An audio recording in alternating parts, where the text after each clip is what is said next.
اچھی ہو دل میں اتار لینا چاہیے بات جو اچھی ہو دل میں اتار لینا چاہیے اور زندگی کو اپنی سنوار لینا چاہیے۔ خوشی کی عمر اکثر کم ہوتی ہے، خوشی کی عمر اکثر کم ہوتی ہے، اسے خوشی خوشی گزار لینا چاہیے۔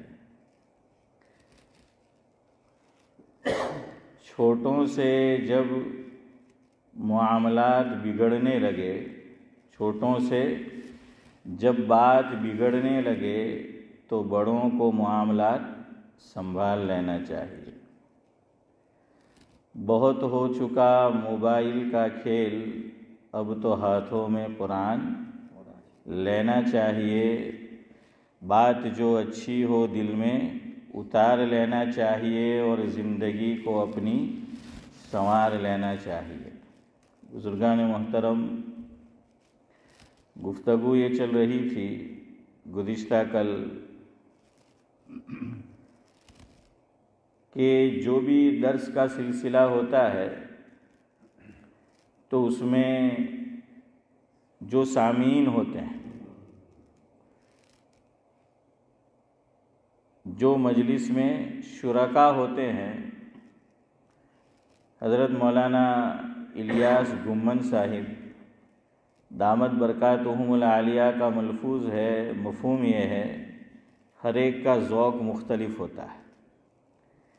کسی کا ذوق یہ ہوتا ہے کہ اختلافی مسائل یہ بیان کیے جائے، کسی کا ذوق یہ ہوتا ہے کہ فضائل بیان کیے جائے، کسی کا ذوق یہ ہوتا ہے کہ خالص قرآنی باتیں کی جائے۔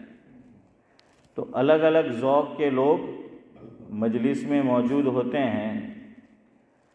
اب بیان کرنے والا، تعلیم کرنے والا، خطیب کہہ لے، واعظ کہہ لے، مقرر کہہ لے، تو وہ ایک ہے اور شرکا کئی ہیں اور تمام کے ذوق مختلف ہیں۔ اب ایک بندہ تو تمام کی رعایت ذوق کی نہیں کر سکتا کہ ایک بندہ تمام کے ذوق کی رعایت کر لے۔ ہاں، یہ ممکن ہے کہ جو سامعین ہیں، جو حاضرین ہیں، وہ کیا کر لیں، جن کے درس میں وہ شرکت کر رہے ہیں ان کی جو ترتیب ہے اس کے مطابق اپنے کو ڈھال لیں۔ یہ حضرت کی بات میں سنا رہا ہوں مفہوم۔ فرمایا یہ ممکن ہے کہ جو ترتیب ہے اس کے مطابق آدمی اپنے کو ڈھال لے۔ پھر حضرت نے ایک بات سنائی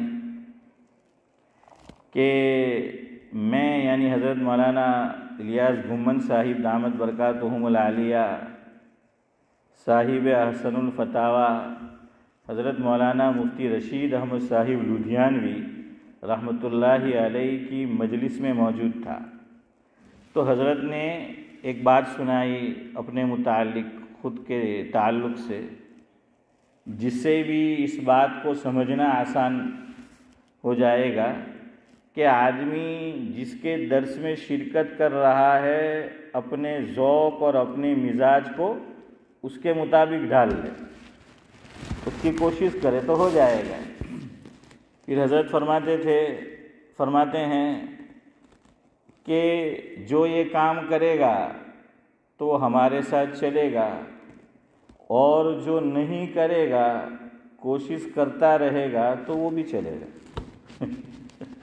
یعنی منع دونوں کو نہیں کیا ہے کہ جن کا ذوق بن گیا وہ بھی چلے گا، نہیں بنا ہے تو کیا کرے، کوشش کرتا رہے، شرکت کرتا رہے، تو انشاءاللہ بن جائے گا۔ اور پھر اس واقعے سے مدد لی کہ حضرت مولانا رشید احمد صاحب لدھیانوی رحمۃ اللہ علیہ نے سنایا کہ میرا جو معدہ ہے، ہاضمہ ہے، وہ دودھ کو ہضم نہیں کرتا تھا، دودھ کو قبول نہیں کرتا تھا۔ کچھ چیزیں ہوتی ہیں کہ آدمی کا معدہ اس کو قبول نہیں کرتا، یا اس کا جو حازمہ ہے کہہ لیجئے کہ وہ قبول نہیں کرتا. ایک صاحب بیٹھے ہیں مجلس میں نام نہیں لیتا، تو میں نے ان کے تعلق سے سنا، وہ ماشاءاللہ دعوت و تبلیغ کے کام میں بھی جاتے ہیں، وہ گوشت نہیں کھاتے. وہ سمجھ گئے. تو مجھے نہیں معلوم تھا. تو ایک صاحب مجھے کہنے لگے کہ مولانا آپ کے ان سے تعلقات ہے. میں نے کہا ہاں. دیکھیے آپ ان کو دعوت دو نہیں تو گوشت کھانے کا وہ کھائے گا ہی نہیں، گوشت پکانے کا. تو کہیں کہ ان کا ذوق نہیں ہے، ان کا مزاج ہی نہیں ہے، ہاضمہ اس کو قبول نہیں کرتا، معدہ اس کو قبول نہیں کرتا. اب میرے گھر میں آپ کو بتاتا ہوں، بچپن میں وہ ایک چیز آتی ہے عارف بھائی، بملا، جانتا ہو نا عاصم بھائی، بملا ہے نا. جب اس کو پکاتے ہیں شیخ صاحب، پورا محلہ، ہاں خوشبو کہیں گے اس کو. ہیں الیاس بھائی؟ تو آپ خوشبو کہہ لے، بدبو کہہ لے، پورے محلے کو پتہ چلتا ہے. ہاں اگربتی جلانی پڑتی ہے، لیکن وہ نورانی بھائی والی نہیں، دوسری اگربتی. تو سب کو پتہ چلتا ہے اتنا. اب میرے گھر میں سب کھاوے، میں اس کی بو تک نہیں سونگھ سکتا، کھانے کی بات تو دور رہی. تو میں نے کہا کہ مجھے گھر سے بھگانا ہو تو بملے پکانے، تو بولنا بھی نہیں پڑے گا کہ بھاگ جاؤ، آٹومیٹک بھاگ جاؤں گا. ہے فاروق بھائی؟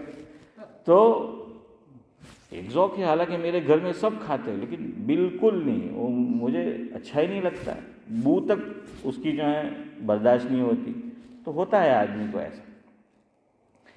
تو حضرت مولانا مفتی رشید احمد صاحب لدھیانوی رحمۃ اللہ علیہ، وہ سعد اللہ صاحب سنانے لگے کہ میرا جو معدہ ہے، میرا جو ہاضمہ ہے، وہ دودھ کو قبول نہیں کرتا تھا.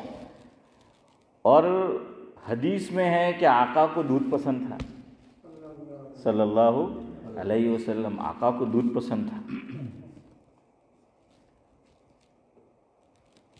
چلے پہلے وہ بات سنا دیتا ہوں، پھر وہ حدیث سناتا ہوں پوری. تو حضرت فرماتے ہیں کہ حضرت نبی کریم صلی اللہ علیہ وسلم کو دودھ پسند تھا، تو اب میں نے بھی پینا شروع کیا، لیکن معدہ قبول کرتا نہیں تھا. اور دعا بڑی عجیب و غریب، ہم لوگ تو خالی دعا یاد کیے ہوئے، پڑھتا بڑھتا سسرا کوئی نہیں ہے. اسماعیل بھائی؟ ہاں، اللہ تعالیٰ جزائے خیر دے جو دعوت و تبلیغ کے کام میں لگے ہوئے ہیں. ان میں سے بعضوں کا، سب کا نہیں، ذوق ہے کہ وہ دعا اہتمام سے پڑھتے ہیں، ہر وقت کی، ہر موقع کی دعا جو ہے وہ پڑھتے ہیں. باقی یاد ہم کو ہے، ابھی آج دوپہر کا کھایا، میں نہیں پوچھوں گا، آپ خود اپنے گریبان میں جا کے کتلا بسم اللہ وعلی برکت اللہ پڑھ لا. چلو بھائی، یہ تو نہیں، کم از کم اول ہو آخر ہو تو کرو، کہ کوئی نہیں پڑھتا. کھانا آیا، حالانکہ یہ ایسی سنت ہے جس میں کسی کا اختلاف نہیں. ایسا عمل ہے، بریلوی ہو، دیوبندی ہو، ہے کیا ہو، اہل حدیث ہو، کوئی ہو، جس پہ لوگوں، ہمارے بزرگ فرماتے ہیں کہ آج مسلمان جہاں بحث و مباحثہ نہیں کرنا چاہیے اس کے پیچھے پڑا ہے، اور جس کی دعوت دینی چاہیے، جس میں حضور کا کوئی اختلاف نہیں، اس کی دعوت کوئی نہیں دیتا. حضرت مولانا کیا نام ہے، مناظر حسن گیلانی علیہ الرحمہ، بڑے بزرگ گزرے ہمارے. ان کو کہا جاتا ہے سلطان القلم. شبیر چچا کیا لقب ہے ان کا؟ سلطان القلم، قلم کے بادشاہ تھے. عجیب، اللہ تعالیٰ نے ان کا قلم رواں دوا ہوتا تھا، نعمت سے نوازا تھا. ان کی ایک کتاب ہے جس کا نام ہے تدوین حدیث. کتاب کا نام کیا ہے بھائی اکرم؟ تدوین حدیث. اس کے حاشیے میں یہ بات لکھی ہے جو میں آپ کو سنانے جا رہا ہوں. انہوں نے ایک بڑے عالم دین کی طرف منسوب کرتے ہوئے، جو نام میرے ذہن میں نہیں ہے، وہ ویسے ہی بات اچانک یاد آ گئی، اس لیے ابھی نام ذہن میں نہیں ہے، لیکن وہاں لکھا ہوا ہے نام بھی اس کتاب کے حاشیے میں، کہ ایک صاحب آئے، میں نام نہیں لوں گا.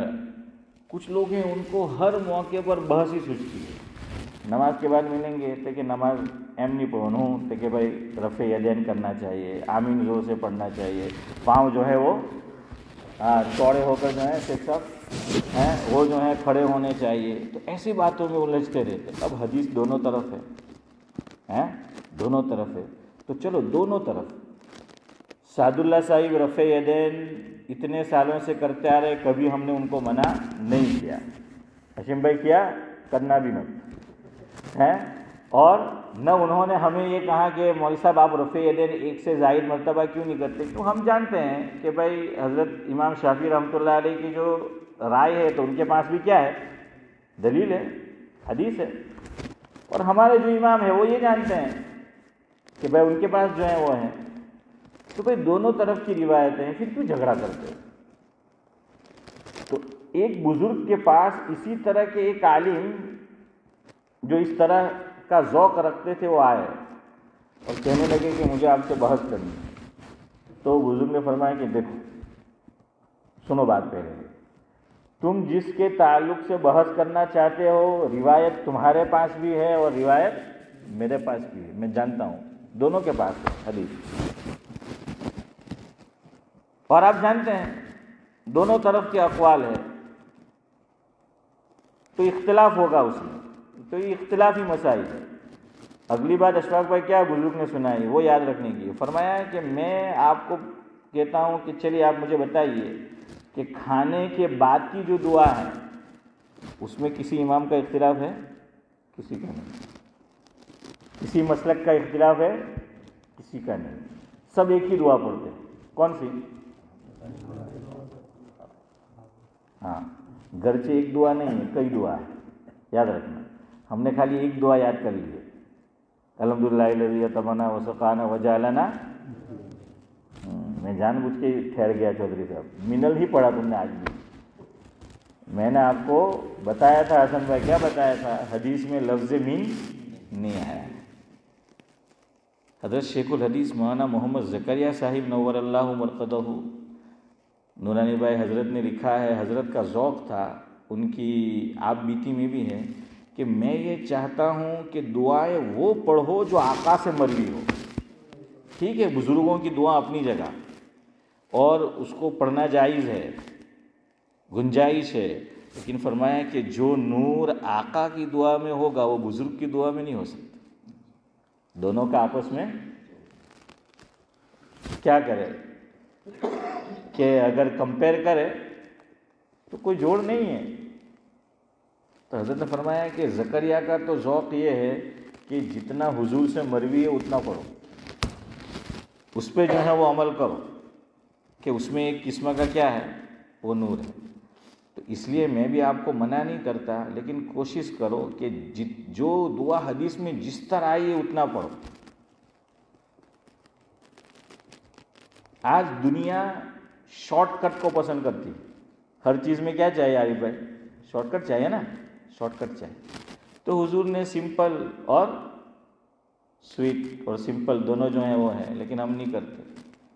اب پورے دن کے گرمی 18-19 مہینے 19 گھنٹے کا روزہ ہے الیاس بھائی، اور پھر کہیں گے کہ دعا پڑھو روزہ افطار کی، اللہم لک صمت وبک آمنت علیک توکلت علی رزقک افطرت فتقبل منی. او مائی اللہ ہیں کہ بھائی اتنی بڑی، وہ سوچے گا کہ بھائی تم پڑھتے رہو میں تو کھاتا ہوں، میں تو جو ہے وہ افطار کرتا ہوں، اتنے گھنٹے جو ہیں وہ ہو گئے. اب حضور نے آسان بتایا، اللہم لک صمت وعلی رزقک افطرت، ختم. چھوٹی سی دعا. میں منع نہیں کر رہا کہ آپ مت پڑھو یا مت یہ کرو، لیکن ہمارے بڑوں نے لکھا ہے ذوق اپنا وہ بناؤ. تو پھر ہم دعائیں یاد بھی کریں گے. پھر چھوٹی سی دعا تھی، ایڈ کر کر کر کے اس کو اتنی بڑی بنا دیا کہ اب لوگ سوچتے کہ آٹھی موٹی دعا اپنا پائے فاروق بھائی ٹائم لے کہاں جائیں گے ہیں. تو وہ کہاں اب یاد کرنے آ جائے نا حافظ صاحب. تو ویسی جو ہے وہ بات ہوتی ہے. تو اس لیے جتنا ہے اتنا جو ہے وہ مزاج بناؤ. صبح اذان سنی ہم نے کہ الصلاۃ خیر من النوم، تو جواب لوگ دیتے ہیں صدقت و بررت، لیکن جو سنت ہے جواب کی وہ تو چھوٹ گئی. سنت کیا ہے؟ اذان کا جواب دینا۔ حضور نے کیا فرمایا؟ اذا سمعتم المؤذن فقولوا مثل ما يقول او کما قال علیہ الصلاۃ والسلام۔ آقا نے یہ فرمایا، مفہوم یہ ہے کہ جب مؤذن سے اذان سنو تو جو کلمات اس نے کہے ہیں تم بھی وہی کہو، تم بھی وہی دہراؤ۔ تو فجر میں مؤذن نے کہا کہ الصلاۃ خیر من النوم، تو ہم لوگ کہتے ہیں کہ صدقت و بررت، کہ تو نے سچ کہا اور تو بری ہو گیا جہنم کی آگ سے۔ مفہوم صحیح ہے، لیکن اس پہ تو عمل نہیں ہوا۔ حضور نے تو کیا فرمایا تھا؟ اس کو لوٹانا ہے، تو کیا لوٹائیں گے؟ الصلاۃ خیر من النوم۔ مؤذن کہتا ہے، میں اور آپ کہیں گے جواب میں الصلاۃ خیر من النوم، پھر چاہے کہو صدقت و بررت۔ یہ میڈ ان بی سے شروع ہوتا ہے نا، انہوں نے بہت جملے بڑھائے، پھر ہمارے اندر بھی آ گئے وہ۔ نماز کے بعد بھی اللہم انت السلام، پھر کیا ہے وعلیک السلام، اور پتہ نہیں کیا کیا وہ جملے جو ہیں وہ بڑھائے۔ وَإِلَيْكَ يَرْجِعُ السَّلَامُ، مائی نیم از عبد السلام، ہیں تو بہرحال پتہ نہیں کیا کیا جو ہے وہ بڑھا دیا۔ یہ چھوٹی سی دعا ہے، مختصر جو ہے وہ دعا ہے، وہ پڑھ لو۔ دوسری ایک بات، روزے کی ابھی بات نکلی تو سنو۔ کتابوں میں اس پر بحث کی گئی ہے کہ روزہ کیسے افطار کرنا چاہیے، بات نکلی ہے تو سنو ذرا، اور دعا کرو کہ اب ہماری مسجد میں بھی انشاءاللہ اس پہ عمل شروع ہو جاوے ہیں۔ یہ سوال پوچھا گیا کتابوں میں کہ حضور اکرم صلی اللہ علیہ وسلم اور صحابہ کرام روزہ کس طرح افطار کرتے تھے؟ کیا اعلان کرتے تھے کہ وقت ہو چکا ہے، یا دعا پڑھتے تھے افطار کی، یا ڈائریکٹ اذان ہوتی تھی؟ تو کتابوں میں لکھا ہے اذان ہوتی تھی۔ رمضان میں مسجد میں ہے، سب لوگ موجود ہے، اور ان کو آگاہ کرنا ہے، بتانا ہے۔ میں ناجائز نہیں کہہ رہا، بات سننا میری۔ ہمارے یہاں مسئلہ کیا ہوتا ہے، ہمیں کوئی عمل اپنانا چاہیے کہ بھئی یہ حدیث کے موافق ہے، تو ہم اس طرف نہیں آتے، شیطان دوسری ڈگر پہ لے جاتے، بات کا رخ ہی موڑ دیتا ہے۔ ارے بھائی مقصد یہ تھا کہ ہماری زندگی میں بھی، ہمارے معاشرے میں، ہمارے سماج میں اس طرح عمل ہو جو عین حدیث کے مطابق ہے۔ اس طرح بھی جائز ہے، آپ اعلان کر دو کہ بھائی وقت ہو چکا افطار کا، یا آپ دعا پڑھ لو۔ لیکن دور صحابہ میں یہ معمول ملتا ہے، اور دور نبوی میں کہ اذان ڈائریکٹ ہو جاتی ہے۔ تو بھائی 7 بجے افطار کا وقت ہے مثال کے طور پر، تو بھائی ڈائریکٹ اذان دے دو، اللہ اکبر اللہ اکبر، اذان دے دو، سب افطار کر لیں گے۔ اور پھر اس میں فائدہ کیا ہوگا پتہ ہے؟ حضرت مفتی سید احمد صاحب پالنپوری رحمۃ اللہ علیہ، کتابوں میں بھی ہے، حضرت کی جو تصنیفات ہیں نا اس میں بھی یہ بات مفہوم ہے۔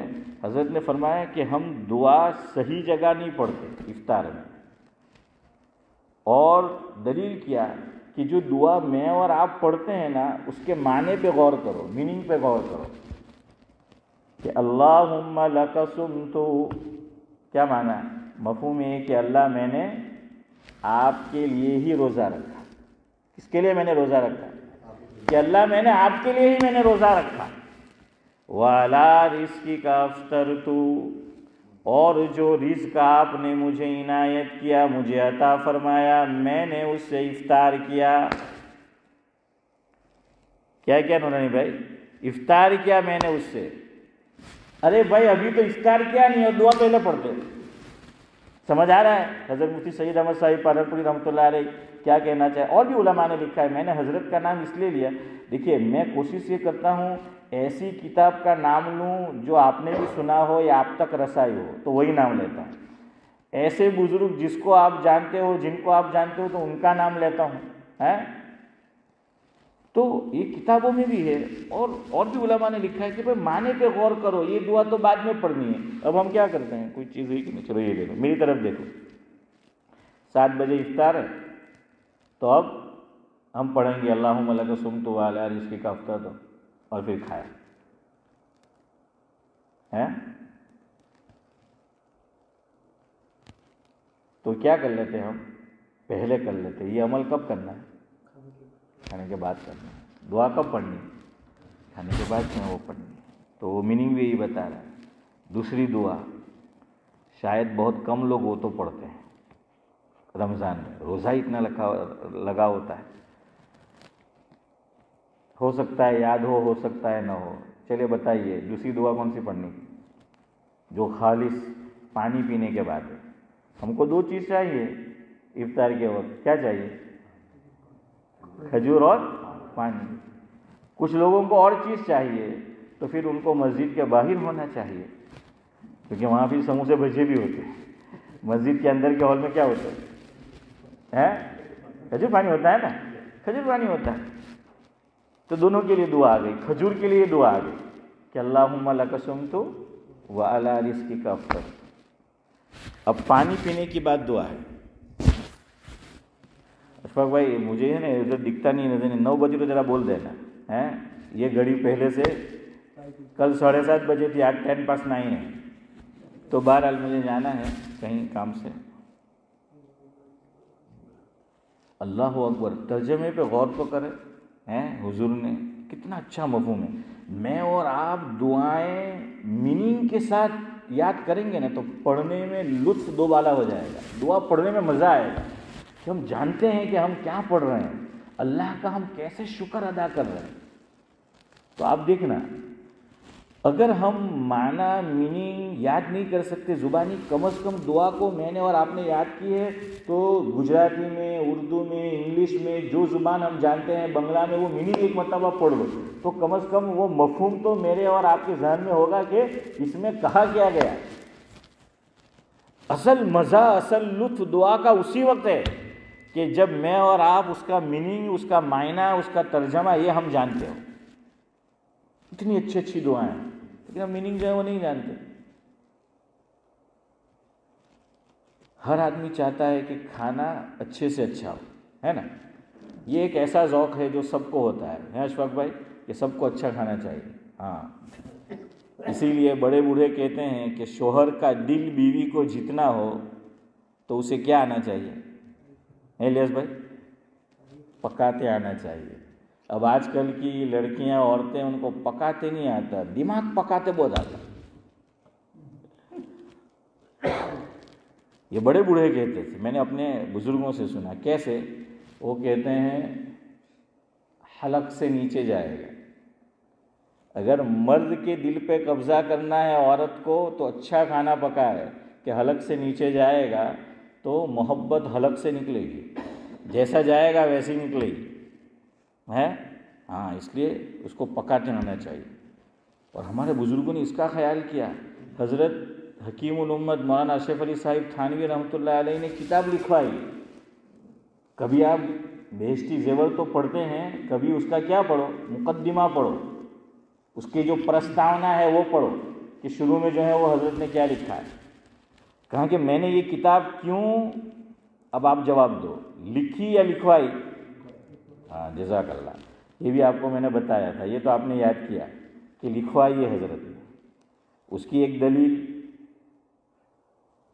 کہ اس میں تو نان کھٹائی کیسے بنانی وہ بھی ہے، تو حضرت کوئی جو ہے نان کھٹائی بنانے والے تھوڑی سی ہے، کھانا کیسے پکانا ہے وہ سب اندر جو ہے وہ لکھا ہو ہے نا، وہ بھی لکھا ہے نا۔ اچار بنانا بھی جو ہے وہ لکھا ہے، تمہیں وچار کرو، بولو کہ یہ بھی لکھا ہے۔ اور مفتی سعید احمد صاحب پالن پوری، یہیں پر میں نے حضرت سے نور اللہ مرکزہ سنا تھا، کیسٹ میں آپ نے بھی سنا ہوگا، Q&A کی مجلس تھی، تو حضرت نے 2 عمل بہشتی زیور سے بتائے تھے کہ میں کرتا تھا۔ فرمایا کہ مفہوم ہے کہ جب میں راندیر مدرس بن کر گیا تو میرے گھر میں فریج نہیں تھا، اور روزانہ پکاؤں تو مطالعے کا ٹائم پھر حرج ہوتا ہے، تو کہا کہ میں چھٹی جمعہ کا دن ہوتا تھا چودھری صاحب، 1 ہفتے کا کھانا جمعہ کے دن پکا لیتے۔ مفتی سعید ویسے مفتی سعید نہیں بنے، یاد رکھنا، એ શેખ ઝકરિયા વૈસે નહીં બને. આપણે બધાએ ફેમસ થવું છે, મહેનત કંઈ કરવું નહીં મારે, બેઠી પધારીએ ખાવું છે.